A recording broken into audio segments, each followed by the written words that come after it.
언론고시 이제는 끝낸다.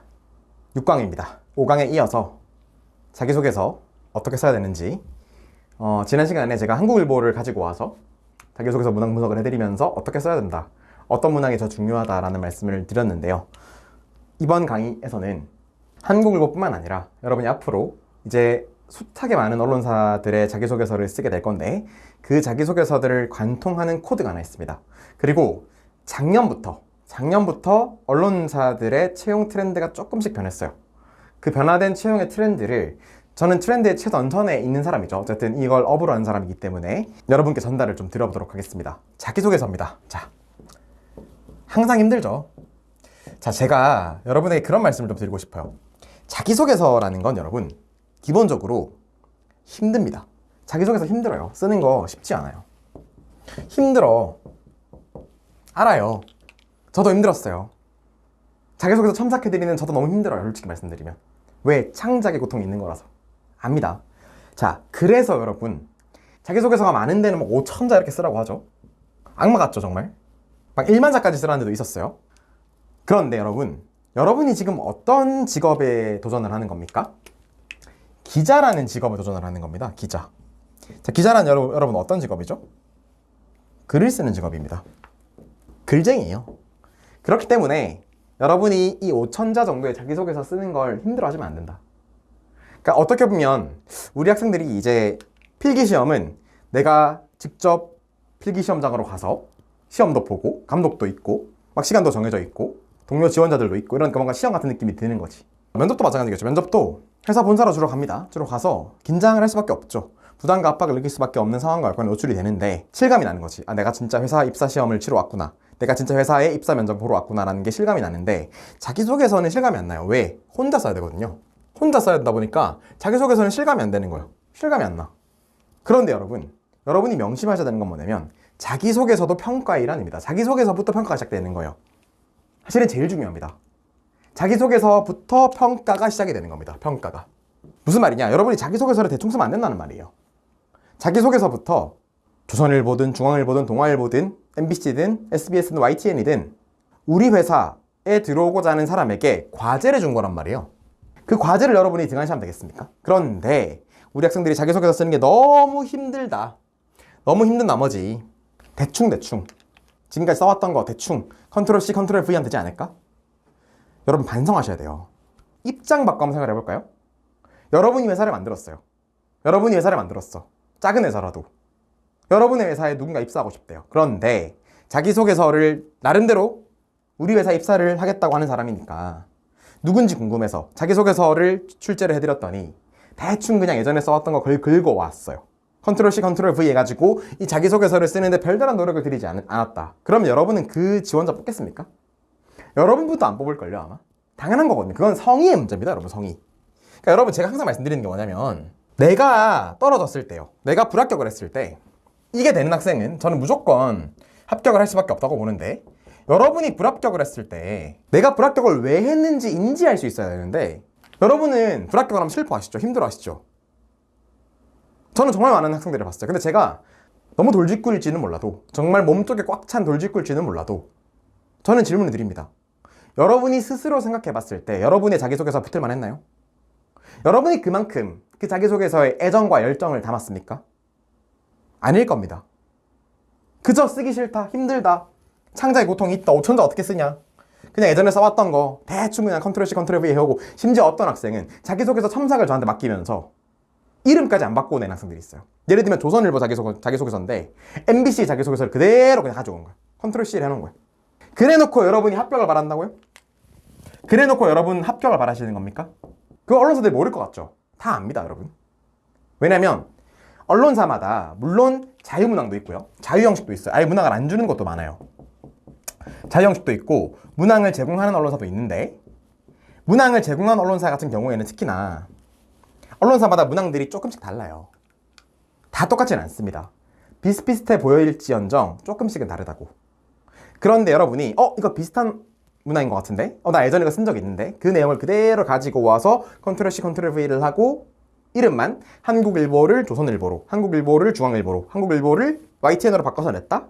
그게 티가 안 날 것 같아요 여러분? 티가 납니다. 왜? 자기소개서마다, 문항마다, 언론사마다 묻는 문항의 뉘앙스 차이가 조금씩은 있거든. 조금씩은 뉘앙스 차이가 있기 때문에 언론사 인사 담당자들은 척하면 척이에요. 아, 얘 그냥 그대로 컨트롤 C, 컨트롤 V를 했구나. 그래서 제가 먼저 말씀드리고 싶은 말은 뭐냐면 여러분, 힘들다고 하기 전에 이 자기소개서부터가 평가의 시작입니다. 자기소개서부터 여러분이 시험을 본다고 생각하셔야 됩니다. 자기소개서부터 누군가 감시하는 사람은 없지만 여러분을 하늘이 지켜보고 있다고 생각을 하세요. 그렇게 생각을 하고 자기소개서부터 여러분의 진심을 담아야 돼요. 혼을 담아야 됩니다. 내가 정말로 입사하고 싶다. 여러분, 회사에 입사하는 건 어떻게 보면 정말 그 회사와 나라는 사람이 운명 공동체가 되는 과정이에요. 왜냐면 회사가 무너지면 내 인생은 무너지겠죠. 당연한 거 아니겠습니까? 학교는 여러분, 대학교는 그래봤자 4, 5년이죠. 회사는요, 여러분이 앞으로 이 회사에 길게는 20, 30년을 다닐 수도 있는 회사입니다. 그만큼 회사와 나는 같은 배를 타는 것이고, 그렇기 때문에 회사를 고를 때도 신중해야 되고요. 지원을 할 때는 더더욱이 진심을 담아야 되지 않겠습니까? 더더욱이 진심을 담아서 이 회사에 대한 애정과 관심을 보여줘야 되지 않겠어요? 어느 정도의 로열티를 보여줘야 되지 않겠냐는 거예요. 그런데 여러분은 자기소개서 쓸 때 어떤 로열티도 안 보입니다. 로열티 없어요. 물론 이해는 돼요. 왜냐면 한두 군데 씁니까 우리가? 그죠? 저 또한 마찬가지였어요. 여러분, 10대 일간지, 7대 경제지, 방송사들, 통신사들 다 합치면 거의 20, 30개 육박을 하거든요. 그거 다 써야 되는데 어떻게 개개 언론사마다 다 로열티를 가지냐? 할 수 있는 말 맞아요. 인정을 합니다. 그런데 여러분, 최소한은 하셔야 된다는 겁니다. 컨트롤 C, 컨트롤 V는 아니에요. 적어도 어떤 학생은 이런 학생도 있어요. 자기가 예를 들면 연합뉴스를 쓰는데 연합뉴스가 뭐 하는 회사인지 모르는 거야. 연합뉴스가 어떤 회사인지, 어떤 구조로 기사를 쓰고 있는지, 우리 사회에서 어떤 포지션인지 몰라. 그냥 언론사라고 하니까 그냥 쓰는 거야. 드립다 쓰는 거예요. 그건 아니지 않냐는 거예요. 최소한 저한테 물어보시든, 아니면 주변에 소문하시든, 아니면 적어도 회사 홈페이지 한번 들어가 봐야 하지 않겠어요? 회사 홈페이지 한번은 안 들어가 보고 자기소개서를 쓰겠다고 온 학생들이 있어요. 그래 놓고 여러분 합격을 바라세요? 대체 왜 회사는 여러분을 뽑아줘야 되죠? 제가 오히려 역으로 되물어보고 싶습니다. 여러분이 정말로 뽑힐 만한 사람이야? 정말 그런 사람이에요? 컨트롤 C, 컨트롤 V 나하고 앉아있는데? 회사 홈페이지도 한번 안 들어가 보는데? 회사의 대표자가 누구인지, 이 회사의 매출이 얼마인지, 직원은 몇 명이나 되는지, 기자가 몇 명인지 모르잖아요, 여러분. 아무것도 모르잖아요. 사내 문화가 어떤지, 복지는 어떤지 관심 가져본 적 있습니까? 연봉은 좀 관심이 있는 것 같아요. 연봉은. 그죠? 연봉 세요? 여러분이 회사를 만들었는데 그 회사에 어떤 지원자가 왔어요. 대뜸 묻는 게, 궁금한 게 연봉입니까? 물론 연봉 중요하죠. 안 중요하다는 게 아닙니다. 그런데 최소한 내가 이 회사가 어떤 회사인지 알아야죠. 여러분이 정말로 가기 싫어 죽겠는 회사인데 연봉만 많이 준다고 할 겁니까? 그건 아니잖아요.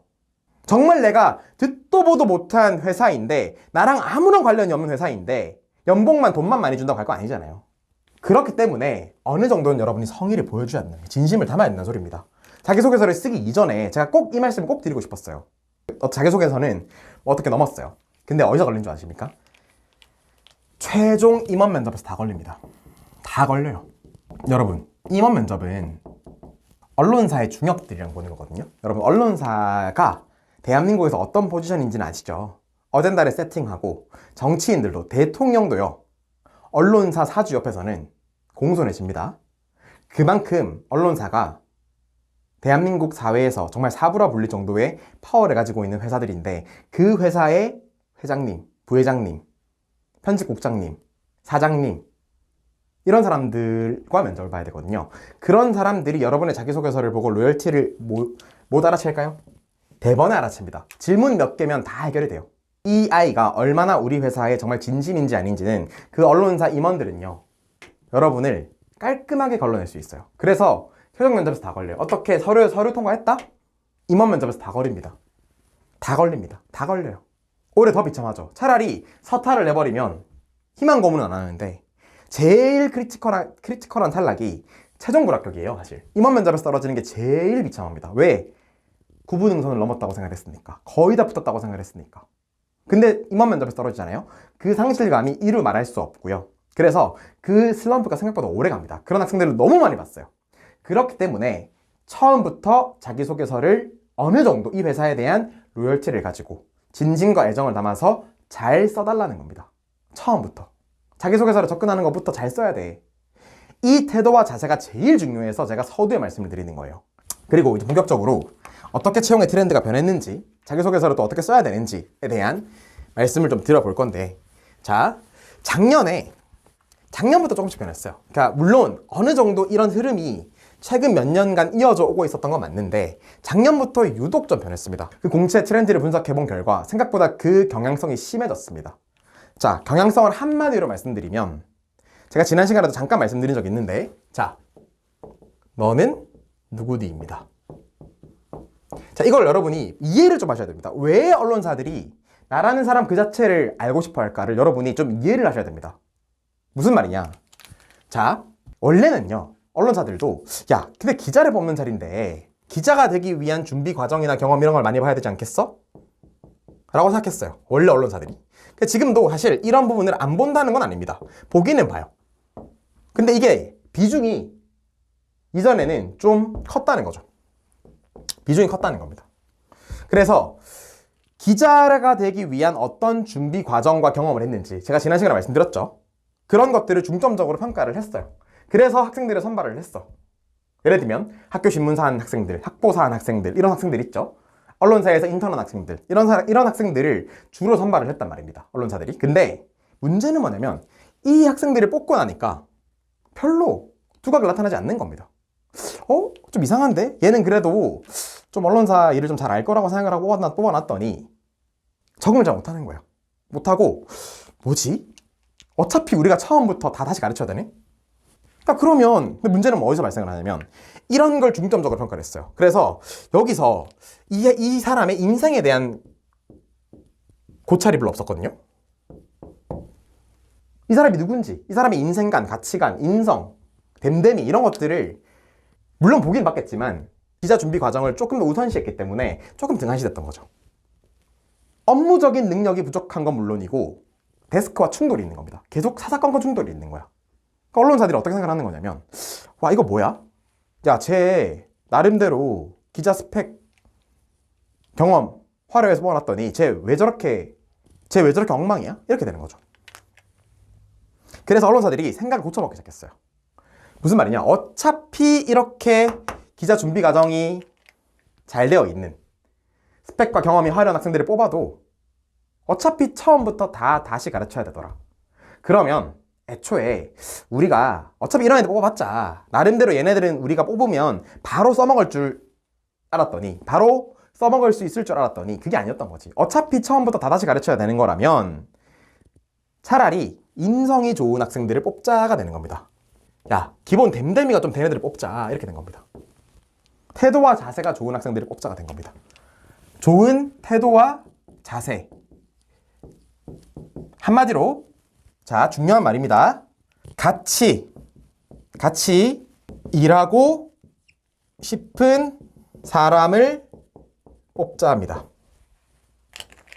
같이 일하고 싶은 사람은 뽑자. 후배로 들어왔을 때, 내 부하 직원으로 들어왔을 때 고분고분하게 말 잘 듣고 나랑 의사소통 잘 되면서 활발하게 교류소통하면서 즐겁게 일할 수 있는 태도와 자세가 좋은, 한마디로 인성이 좋은 그런 지원자를 뽑자. 어차피 이거 많은 애들 뽑아봤자 별 볼 일 없더라. 그러니까 차라리 그럴 거면 같이 일하고 싶은 사람을 뽑자. 그게 언론사의 트렌드가 됐습니다. 배경을 이해를 하셔야 돼요. 그래서 작년부터 좀 이 경향성이 심해졌는데 언론사들이 너는 누구니를 물어보기 시작해요. 그래서 작년부터 이 너는 누구니가 자기소개서의 핵심 키워드가 됩니다. 작년부터. 자, 이 작년 7월 달에 이 포문을 연 게 SBS였는데요. SBS가 먼저 3번 문항이 뭐였냐면 여러분 깜짝 놀랐는데 당신은 어떤 사람입니까?를 물었어요. 근데 흔히 우리가 생각하는 기자가 되기 위한 준비 과정으로서의 자아를 쓰지 말라고 했어요. 그런 스펙과 경험을 나열하지 말고 나라는 사람 자체가 누구인지를 알 수 있는 그런 내용으로 채워달라. 한마디로 스펙, 경험 이거 쓰지 말라는 거예요. 이거 쓰지 말라는 거였어요. 그래서 작년 SBS 3번 문항에서 이거 쓴 학생 다 떨어졌습니다. 다 떨어졌어요. 3번 문항만큼은 정말 나라는 사람 그 자체가 누구인지를 보여줬어야 했어요. 실제로 제가 작년에 SBS를 최종 2명을 뽑았는데요. SBS가 참 적게 뽑았죠. 그것도 심지어 남학생만 2명 뽑았습니다. 근데 그중 한 학생이 제가 가르친 학생이었어요. 자, 근데 그 학생이 여러분 전 너무 기억에 남는 게 자기소개서를 제가 봐드렸습니다. 첨삭도 해드렸는데 본질과 핵심을 꿰뚫고 자기소개서는 이렇게 써야 됩니다 라고 제가 말씀을 드렸죠. 그런데 아까 제가 서두에 말씀드렸지만 그 남학생은 정말 자기소개서를 제가 읽는데 약간 눈물이 날 정도였어요. 무슨 말이냐면 정말 누가 읽어도 SBS를 진짜 가고 싶은 사람처럼 보였어요. 제가 실제로 욕을 했습니다. 교육생님 정말 SBS를 가고 싶으시다면 자기소개서 문장 하나하나에 단어 선택 하나하나에 혼을 불어넣어라. 정말 진심을 한번 담아봐라. 진심을 담아서 꾹꾹 눌러서 쓰는 게 어떤 의미인지를 한번 보여줘봐라. 그걸 경험을 해봐라. 정말 자기소개서에 혼신의 힘을 담았더라고요. 그래서 여쭤보니까 자기소개서를 밤새 썼대요. 밤새 고민하고 쓰고 고치고 쓰고 고치고 지우고 다시 쓰고 지우고 다시 쓰고를 반복했다는 거야. 그러니까 여러분 진심이 느껴지는 거죠. 그게 왜 이 학생이 자, 제가 이 학생의 신원을 자세히는 밝힐 수 없지만 이 학생이 스카이 출신이 아니었습니다. 자, 여러분 뭐 SBS, MBC, KBS 이런 데는 무조건 스카이만 뽑는다는 말이 있죠. 낭설이 있죠. 아닙니다. 그 남학생이 증명하신 거예요. 2명 중 1명이라 했습니다. 그 남학생이 스카이 학생들을 다 발라버린 거예요. 뭐에서? 진심에서. 이 진심에서 다 발라버린 겁니다. 눈물이 났다니까요. 그 정도였다니까요. 제가 면접을 볼 때도 똑같이 전달해줬거든요. 결국은 응원 면접을 넘으려면 진심이 느껴져야 된다. 내가 정말 SBS에 왜 들어오고 싶은지에 대해서 SBS라는 언론사에 대해서 내가 얼마나 많은 공부를 했고 어떤 회사인지 누구보다 잘 알고 있다는 게 어필이 돼야 된다고 말씀을 드렸고 흔하디흔한 면접 스터디 같은 거 하지 마라. 가만히 앉아서 SBS라는 딱 키워드를 딱 놓고요. 자, 이 SBS라는 키워드를 딱 놓고 마인드 매핑식으로 떠오르는 거 다 써보라고 했어요. 제가 막 꼬리에 꼬리를 무는 어떤 질문에 어떻게 대답할 건지에 대해서 스스로 그 마인드 맵을 쫙 그려보라고 했습니다. 그 학생 그거 하셨어요. 그러니까 붙는 거예요. SBS가 요구했던 게 뭡니까? 당신은 누구입니까? 이거죠. 너는 누구야? 너 누구야 대체? 당신은 누구입니까? 당신은 어떤 사람입니까? SBS가 포문을 열었어요. 포문을 열고 그 다음에 SBS의 경쟁사라고 할 수 있는 MBC도 어떻게 했냐면 MBC가 SBS 너네가 그런단 말이야? 질 수 없어. 그래서 MBC는 아예 어떻게 해버렸냐면요 여러분. 근데 SBS는 그래도 3번 문항만 그랬지 2번 문항은 기자가 되기 위한 준비 과정도 물어보긴 했어요. 1번은 지원 동기였고요. 물어보긴 했는데 MBC는 아예 한술 더 떠버립니다. MBC는요 일단 지원 동기를 없애버려요. 지원 동기가 없습니다. 충격적이지 않나요? 회사에 자기소개서를 쓰는데 지원 동기가 없어요. 충격적이죠. 그게 MBC였습니다. 1번 문항이 뭐였냐? 보통 1번 문항이 지원 동기입니다. 1번 문항이 나의 일상을 가장 잘 표현할 수 있는 단어 하나를 골라라. 그래서 뭐 샵 여행, 샵 독서, 샵 운동 이런 키워드를 고르고 서술하라는 거였습니다. MBC가 왜 지원 동기를 없앴을까요? 왜 MBC가 지원 동기를 안 만들었을까요? 왜 안 넣었을까요? 제 수업을 잘 들은 학생이라면 너무 잘 응답을 하실 수 있을 것 같은데 제가 지난 시간에 말씀드렸죠? 변별력이 없다? 왜? 모두가 똑같이 쓸 거니까. 실제로 제가 자기소개서를 수백 개를 받아봤지만 여러분이 기자가 되고 싶어하는 플로우는 너무 비슷해요. 변별력이 없으니까 굳이 그 문항을 넣을 필요가 있겠습니까? 물론 그 극단적으로 하긴 했지만 MBC가 필요가 없다고 본 거예요. 그러니까 아예 1번 문항에서 지원 동기를 과감하게 빼버린 거예요. 대신 너라는 사람을 좀 알아봐야겠어. 너 어떤 사람이야? 너 누구야? 너 일상이 뭐야? 너 일상생활에서 뭐 해? 너의 일상을 어떤 단어로 정의할 수 있어? 라고 딱 물어본 겁니다. MBC가. SBS, MBC뿐만 아닙니다. 자, 동아일보도 마찬가지예요. 자, 동아일보도 채널 A입니다. 동아일보 채널 A도 MBC의 영향을 받아서 그런지 몰라도 지원 동기 없습니다. 지원 동기 없었습니다, 작년에. 없고 대신 뭐를 물어보냐? 1번 문항이 여러분이 인생에서 제일 중요하게 생각하는 가치는 무엇이냐를 물었습니다. 자, 그럼 제가 지금 한번 여러분에게 질문을 해볼까요? 이 질문에 답할 수 있어요, 여러분. 여러분 인생에서 가장 중요한 가치는 무엇입니까? 정말 내가 당당하게 자신감 있게 지금 답변할 수 있는 사람 몇 명이나 됩니까? 없죠. 없잖아요. 당황스러운 거야. 지난 시간에 한국일보 4번 문항이 뭐였습니까? 여러분의 최우선 가치관이 뭐야? 제일의 가치관이 뭐야? 그쵸? 좌우명 뭐야? 동아일보 1번, 채널A 1번. 너가 너 인생에서 제일 중요하게 생각하는 가치가 뭐야? 를 물었던 거야. 1번이었어요. 무슨 말인지 알겠습니까, 여러분? 동아일보 채널A만 그랬을까요? 아닙니다. 중앙일보 가볼까요? 중앙일보는 협력을 물어요, 협력. 그러니까 인성을 보겠다는 거죠. 팀워크를 보겠다는 거지. 그래서 협력을 해서 뭔가 이뤄낸 경험을 써보라고 해요. 그런 내용이 들어가 있어요. 또 여러분이 너무 가고 싶어하는 언론사 YTN. 자, YTN은 어떤 내용을 쓰냐? 1번 문항이 뭐냐? YTN은 1번 문항이 인간관계에서 제일 중요하게 생각하는 게 뭔지 쓰라고 합니다. 아예 대놓고 물어보는 거죠. 너는 인간관계에서 어떤 걸 제일 중요하게 생각하니? 자, 2번 문항 뭔지 아십니까? 협력해서 성취감을 이뤄낸 사례 써보라고 해요. 1번 YTN도 지원 동기가 있긴 있는데 그런 문항이 먼저 나왔어요. 인간관계 얘기 먼저 물어보고요. 협력 물어보고요. 그 다음에 성취감을, 너가 어떤 걸 성취를 해낸 경험이 있느냐, 이런 거 물어보고요. 제가 지금 SBS, MBC, 동아일보 채널A, 중앙일보 JTBC, YTN 얘기를 들었지만 그 외에도 많은 언론사들이 여러분, 물론 아직까지 트렌드를 못 따라오는 좀 닥다리 언론사들도 있습니다. 그렇지만 대부분의 메이저 언론사들은 이런 트렌드를 따라가고 있습니다. 작년에 그 경향성이 훨씬 더 심해졌고요. 아마 올해도 그 경향성이 유지가 될 거라고 봐요. 핵심은 뭐다? 너는 누구니? 자, 그래서 여러분은 어떻게 대비를 하셔야 된다? 내가 누구인지를 알아야 됩니다. 제가 지난 시간에 하반부에 말미에 그런 말씀을 드렸죠. 우리는 항상 왓이 주어지는 삶을 살아왔다고. 그런데 이제는 왓이 주어지지 않아요. 여러분이 스스로 Y를 고민할 수 있는 사람이 돼야 됩니다. 자기소개서도 써주세요라는 학생도 있어요. 자기소개서 제가 써드릴 수 있습니다. 그런데 합격을 하겠어요? 물론 서류 정도는 어떻게 넘을 수 있겠어. 근데 아까도 말씀드렸지만 여러분 최종 면접 어떻게 넘으려고 합니까? 제가 써드린 그 자기소개서를 가지고 달달 외운다고 해서 그게 진심이 느껴질 것 같으세요? 내가 아예 붙고 싶은 마음이 없는 거예요. 이 정도는 정말 붙고 싶은 마음이 없는 거야. 이 정도면 여러분 잠깐 정신이 나간 겁니다. 정말 한 번도 우리는 우리 인생에서 항상 이런 거죠. 선생님 질문이 있습니다. 또 뭡니까? 이거 어떻게 풀어요가 질문이야. 그 정도의 질문밖에 안 하고 살았거든. 항상 우리는 Y란 질문이 없었습니다. Y가 아니라 항상 What이 주어지는 삶을 살아왔어요. 그런 삶을 우리는 살아왔어요. 그러니까 대학에 와서도 선배 무슨 수업이 좋아요? 어떤 교수님이 좋아요? 족보 있어요? 선배 제 시간표 한번 봐주실래요? 짜주시면 안 돼요? 이러고 앉아있는 거야. 스스로 시간표 하나를 못 짜. 자기의 선호, 취향, 대로 교양을 찾아서 채우면 되는데 그것도 못해요. 대한민국 12년 주입 암기식 교육의 폐해겠죠. 물론 우리 학생들이 탓하는 게 아닙니다. 자, 그래서 여러분이 이게 언론사 자기소개서를 쓸 때까지 오는 겁니다. 그래서 여러분이 정말 자기소개서 합격을 넘어서 최종 합격까지 가고 싶으면, 여러분이 정말 언론사의 기자가 되고 싶은 거라면 여러분은 내가 누구인지 알아야 됩니다. 핵심이에요. 여러분 누구예요 대체?